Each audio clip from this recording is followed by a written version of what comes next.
Joe Rogan sits down with Robert F. Kennedy. This man, it's not a tearjerker of an episode, even though there's some emotional parts, but it's the weight of how important it is very apparent to me as I always am watching podcasts and content and commenting on it and thinking of angles and stuff like that. So Joe Rogan asks Robert F. Kennedy Jr. a question of what it's like to be him, what it's like to have people constantly shutting you down, not wanting you to speak, not wanting to hear you out, what it's like to be a person who's carrying this burden of this truth in regards to medicine and everything that he talks about and have nobody want to hear it.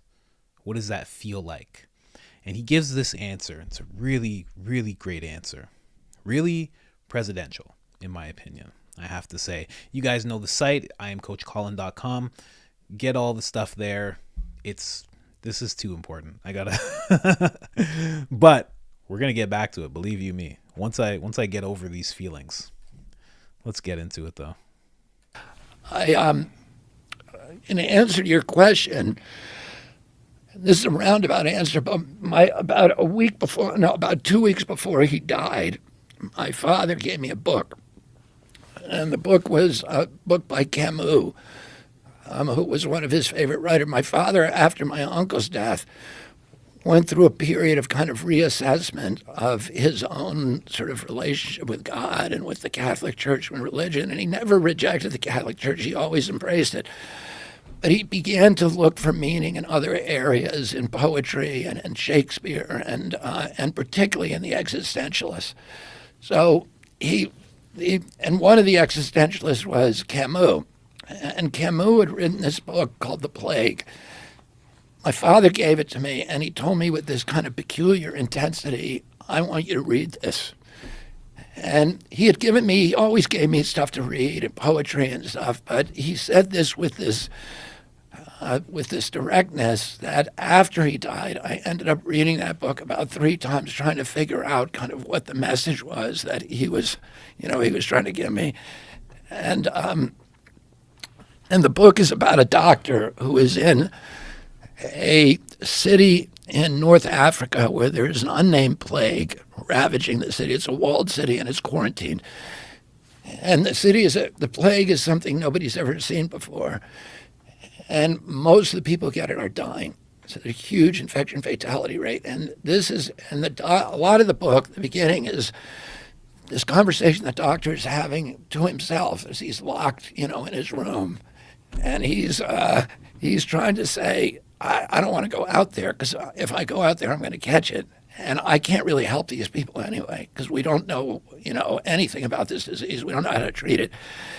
And everybody who gets it dies. So why don't I just stay here and wait it out? And then in the end, he ends up leaving, and he ends up just comforting people. And Camus was an existentialist, which are kind of the legatees of the Greek and Roman tradition of Stoicism. And what he was saying about this doctor is the doctor had brought order to the chaos of what was happening in the city by doing his own duty and going out and being of service to other people, even at great sacrifice to himself. And the iconic hero of Stoicism is Sisyphus. And Sisyphus is condemned by the gods because he does a good deed for humanity for eternity to push a rock up a hill. And then when he gets to the top of the hill of a boulder, he can never get it over the top. It always rolls back down and on top of him and kind of mangles him. And then he goes up and does it again. But in the Stoic cosmology, Sisyphus is a happy man because he put his shoulder to the stone.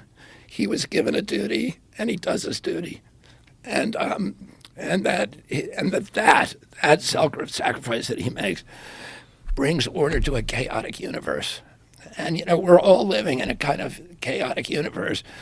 So for me to have kind of a concrete task that I know is right, and I'm open to criticism. I have a critical mind. If somebody shows me where I got it wrong, I'll change. I'm not dug in. I'm not hard-headed in that sense. But until somebody shows me that, I'm going to try to help these children. And, and I feel like it's a gift. So, and the more people heap abuse on me, the bigger the gift is in some way. Was the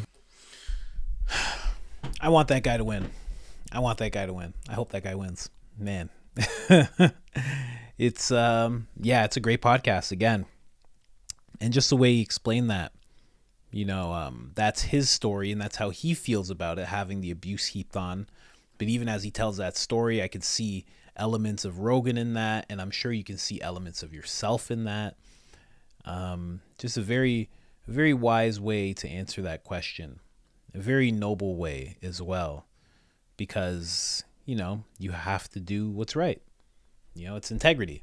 That's how integrity works. You have to do the thing, even if it's going to be to your detriment. You have to do the right thing, even if it's going to be to your detriment. So it's really cool to hear a politician, I even feel weird calling him a politician, but a politician speaking like that. And for some reason, the same way I feel about Tucker, the same way I feel about Rogan, because believe you me, a lot of people try to give me tips of what's going on. I've been studying, I've been looking into the occult and conspiracies and symbolism since I was 15. That's almost 20 years now. Yeah, I know all the signs. I know all the symbols. I know the hand gestures and all that. I know all that stuff. I see it. I see it everywhere constantly. But when I hear, and I know most celebrities, people who they put on pedestals, are a part of that. So when I see Rogan and I hear him talk, I always think, could he? But he doesn't seem like it. There's a weird trust that I have when it comes to him. And the same thing with Tucker. I know all of, mainstream journalists have a narrative and they're bought and paid for. But when I hear Tucker speak and when I've seen his actions, it's something different. I trust what he's saying. And then his actions showed that he's doing the right thing even to his detriment. I hear Rogan speak and it's he's saying one thing, but then you see him doing the right thing even to his detriment. And now I hear this politician, this RFK Jr., and you always hear the words, right? Because that's what politicians do. They talk and talk. They talk even more than me, if you believe it or not, But then I see his actions. He's doing the right thing, even though it's to his detriment. He could get salacious. He could start insulting Trump.